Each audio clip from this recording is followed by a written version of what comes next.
Flouter un visage dans une vidéo, ça n'est pas très compliqué. Ce qu'il est davantage en revanche, c'est de faire en sorte que le flou accompagne le déplacement du personnage. Heureusement, certaines applis le font très bien. Dans KineMaster par exemple, sur Android et iOS, on peut créer une couche ou un calque de type effet, choisir entre flou et pixelisation, puis redimensionner le cache, forcément rectangulaire, et le placer où l'on veut. Pour faire bouger ce cache sur la vidéo, il faut utiliser les keyframes et le repositionner manuellement au fil du rush. Dans LumaFusion sur iOS, il faut dupliquer le rush à flouter, mettre le doublon en couche supérieure, puis l'éditer.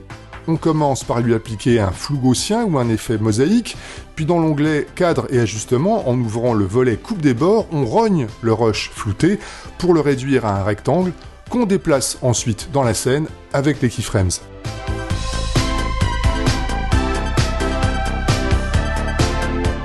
Si vous ne disposez pas de ces applis de montage, vous pouvez vous rabattre sur les applis dédiées au floutage, par exemple sur l'appli gratuite Vidéo Mosaïque sur iOS.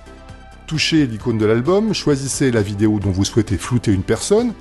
Par défaut, l'appli est en mode visage et crée automatiquement un masque sur le visage qu'elle a détecté. Vous pouvez choisir un autre motif flou et régler son intensité. En mode visage, vous n'avez rien à faire, la détection et le tracking sont automatiques, le masque flouté suit le mouvement du personnage.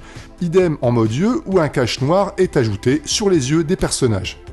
Mais vous pouvez aussi choisir de masquer un objet avec une forme, ou même au doigt en le griffonnant du bout de l'index.